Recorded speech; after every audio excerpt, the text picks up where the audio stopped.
आपलं स्वागत. पाहूयात आजच्या ताज्या घडामोडी. कर्नाटक सरकार, नगरसभा सदलगा व साफल्य संस्था यांच्या संयुक्त सहभागाखाली सदलगा येथे आज स्वच्छ भारत मिशन अंतर्गत विविध जागृतीचे कार्यक्रम व बक्षीस वितरण झाले.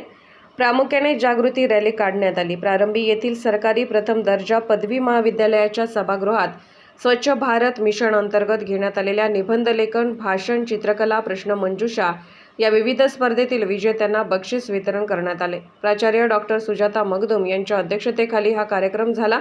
यावेळी नगरसभेचे आरोग्य निरीक्षक PB. Gardale, doctor SA. Patil, Savitri Silge, SS. Lagade, मान प्रियदर्शिनी, विजय गोरे, अशोक भिसे, संदीप चिंचले आदी उपस्थित होते. त्याचप्रमाणे सन 2021 सालातील विविध स्पर्धेतील विजेत्यांनाही बक्षिसाचे वितरण करण्यात आले.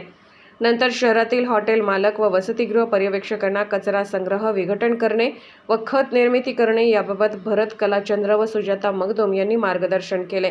त्यानंतर कुवेंपू आदर्श शाळेच्या आवारात स्थापन करण्यात आलेल्या घनकचरा निर्मूलन जागृती व त्याचा फेरवापर वस्तू प्रदर्शन मार्गदर्शन करण्यासाठी उघडण्यात आलेल्या स्टॉलचे नगरसभेचे मुख्याधिकारी एस.बी. भोसले व मान्यवरांच्या उपस्थितीत उद्घाटन झाले.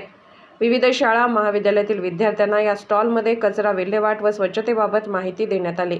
त्यानंतर स्वच्छ भारत मिशन अंतर्गत स्वच्छता राखा, वृक्षवल्ली जपा, रोप लागवड करा अशा विविध घोषणा देत रॅली काढण्यात आली.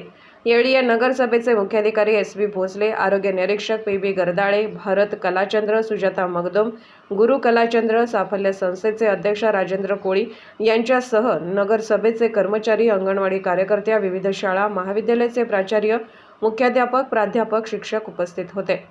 एसबी न्यूजसाठी प्रतीक कदम.